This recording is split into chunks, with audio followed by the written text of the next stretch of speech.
Енді қазіргі таңда келсем, қазір әлі де күн белгісі шаяндар белгісінде тұр, транзитті түрде.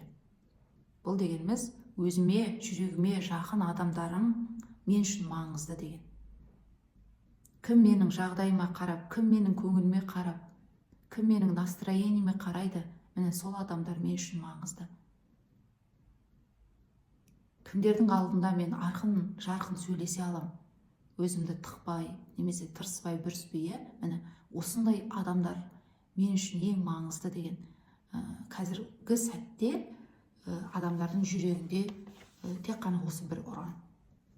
Себебі күн ғаламшары шаяндарда тұр. Енді осы шаяндар белгісінен 23 июльде арыстан белгісіне өтеді. Ол кезеңде бірден көңіл-күй, настроение, атмосфера барлығы өзгереді. Ал енді бүгінгі таңға келсем, бүгін 12-сі. Ал енді бүгінгі таңға келсем, ертең 12 шілде өткеннің ғаламшары менен айдың бірігу аспектісі бар. Бұл бұрынғы адамдар өмірімізге оралу. Бұрынғы оқиғалар, бұрынғы құжаттар, естеріңізде түсіріңіздер, қандай құжаттармен жүрдіңіздер. Соларға қайта ораласыздар. Бұрынғы махаббаттар, әсіресе таразы, тоқты, шаяндар және тауешкі белгілер. Осы 4 белгідегі адамдар. Сіздердің өмірлеріңізге міндетті түрде бұрынғы оқиғалар келетін болады. 12-сі, 13-і, 14-і, немесе бұрынғы махаббаттарыңыз оралатын болады, SMS звоноктар келетін болады, немесе бұрынғы құжаттармен қайта жүгіретін боласыздар, сол құжаттарды қайта көтеретін боласыздар, бір ломбардтар, сот істері, нотариустер, немесе штрафтар.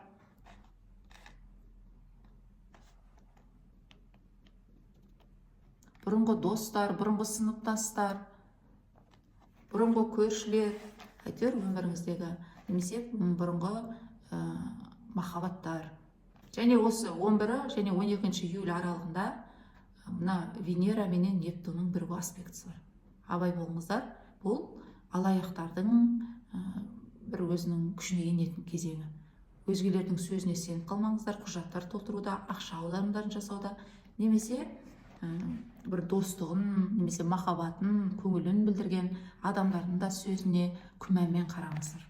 Себебі сіз ойлаған адамдар сіз ойлағандай болмай шығуы мүмкін. Әшейін сыртқы фантик деп айтамыз ғой, ішкі орам, сыртқы орамы, ал іші дұрыс болмай. Уақыт өте келе соған көз жеткізетін боласыздар. Және бұл мына шығармашылық адамдар үшін өте керемет кезең. Суретшілер, музыканттар ең бір музалармен жұмыс жасайтын. Себебі сезімдердің ең биік октавасы Нептун менен сұлулық ғаламшары, махаббат ғаламшары Венераның бірігуі бұл. Нағыз бір таланттардың кезеңі. Себебі бұл жағымды да жағымсыз да жағы бар. Осы 11-12-сі және 19 июль. Бір ұйқышылдық басады, баяу қаліпке түсесіздер, жалқаулық басады, әсіресе 18-нен 19-ына қараған таңда түстер көрулеріңіз мүмкін, аяндар кіреді, кәдімгі өңдеріңіздегі сұрақтардың жауаптары келеді, сондықтан түстеріңізге мән беріңіздер. 12 июль ең маңызды бұл Венера мен Плутонның қарама қайшылығы бар. Үйіңізге бір сатып алулар, үлкен көлемді сатып алулар, машина, көліктер, мебельдер, немесе бір әдемі заттар сатып алғанда сіздер ойлағандай болмай шығуы, көңіліңізді көншітпеуі мүмкін. Немесе бір бұзылыстар болуы мүмкін. Сізге бір қысымдар да келуі мүмкін. Сөз, бір өсектер, көңіліңіз қалдырарлық, кәдімгі жүрегіңізде езіп түсетіндей. Немесе сізге бір тоқтамдар келуі, шектеулер келуі, өзіңізді бір комфортты сезінбеуіңіз, тіпті бір штраф, кредиттер, солармен жүгіруіңіз. Бұрынғы адамдар, махаббаттар, құштарлық, осы жерлерде де бір тәуелді махаббат, әйтеуір өміріңізге бір қысымдар келеді. Енді мысалы мен бұны түсінікті тілде сіздерге жеткізейін. қазіргі таңда Венера ғаламшары Арыстанға өтеді. Арыстанға өтіп, қымбат заттар алғыңыз келеді. Әдем жерлерге барып, әдем дәмді тамақтар, өзіңізді бір еркелеткіңіз келеді, мадақтағыңыз келеді.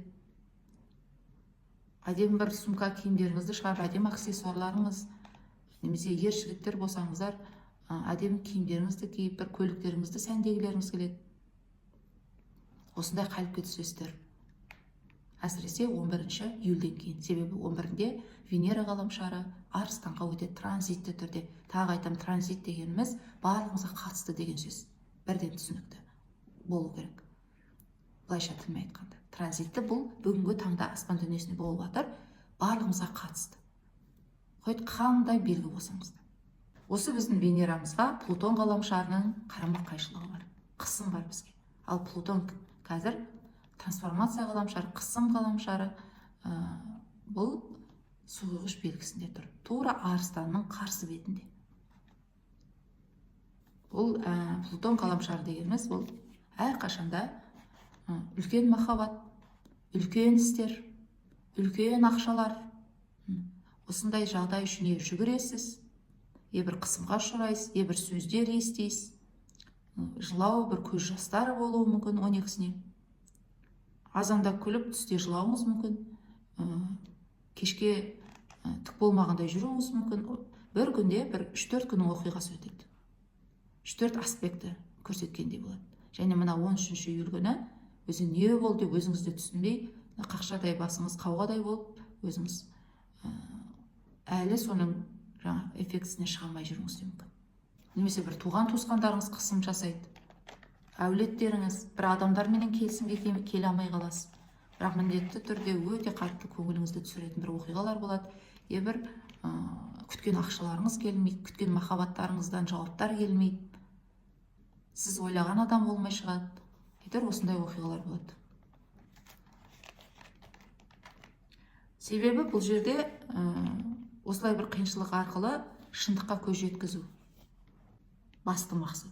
Себебі Плутон ғаламшары, трансформация ғаламшары іске қосылып тұр.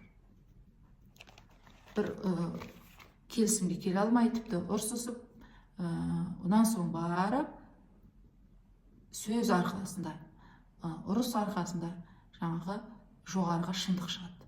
Сол үшін күрес былайша айтқанда. Ал бірақ негізінде ай ғаламшары осы 12-ші июльде Таразда тұрады.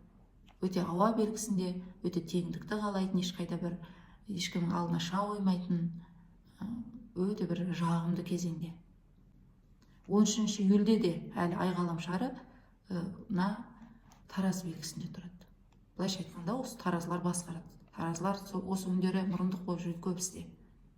Күш осы кісілерде себебі, таразыларда сіздерде. Ал енді 13-не жанымыз бір мерекені қалайды. Өзге елдерге, мемлекеттерге, қалаларға, тіпті туған туысқанымызға шығамыз, қыдырамыз. Балалар, бір кездесулер махаббаттық. Ал енді 14-ші июль, жексенбі күні, ай ғаламшары Саршаянға өтеді. Жанымыз бір драманы қалайды. Кім не деді, ол неге олай деді, ішкі мотивтерді түсінгіміз келеді. Шынымен адамдардың бізге деген пейілін, ниетін түсінгіміз келеді. Сол үшін күресеміз. Шынымен мені жақсы көреді ме, неге болмаған ақша аудармады, немесе неге олар сыйламады. Осындай ішке қарай бір өз-өзімізді шындықты қалайтын кезеңіміз болады. Себебі драманы қалаймыз. Ай ғаламшары Саршаянда. Тек қана шындық. Сол үшін күрес, еш нәрседен қорықпау. Себебі Саршаянда су белгісінде эмоциялар, сезімдер патшалығы. Және дәл осы күні Марс пенен Уранның тік төртбұрыш аспектісі бар. Әсіресе Саршаяндар, тоқтылар, су құйғыштар, торпақтар. Себебі сіздердің ғаламшарларыңыз іске қосылады бұл жерде. Сіздердің белгілеріңізде. Табан асты келетін өзгерістер, табан асты келетін жаңалықтар, немесе үйіңізде келіспеушіліктер, махаббат тарапында, достар тарапында, туған туыс тарапында, немесе әлемнен бір жаңалықтар естиміз, қазіргі саяси ареналарда, сценаларда отқан. сол жерлерден жаңалықтар келеді, бір өзгерістер келеді өмірімізді өзгертуге. 3-4 күнге созылады. Нақты нүктесі 15 июль. Бұл негізі әсер ету аймағы 12-сінен басталып қойды. 12 мен 18 июль аралығында. Ауа райы өзгеру мүмкін. Әлемдік жер, су қозғалыстар болуы мүмкін. Машина жүргізгенде, электр желілерінде абай болыңыздар. Және махаббат қарым-қатынастарыңызда, жеке қарым-қатынастарыңызда бір-біріңізді түсініспеушіліктер, кінәлаулар болады. Ал енді 15 мен 16 июль түске дейін әлі де ай ғаламшары саршаянда. Саршаян белгісі де 2,5 күн ай белгісі тұрады. Негізі ай өте жылдам қозғалатын, әр 2,5 күнде өзінің белгісін ауыстыратын ғаламшар.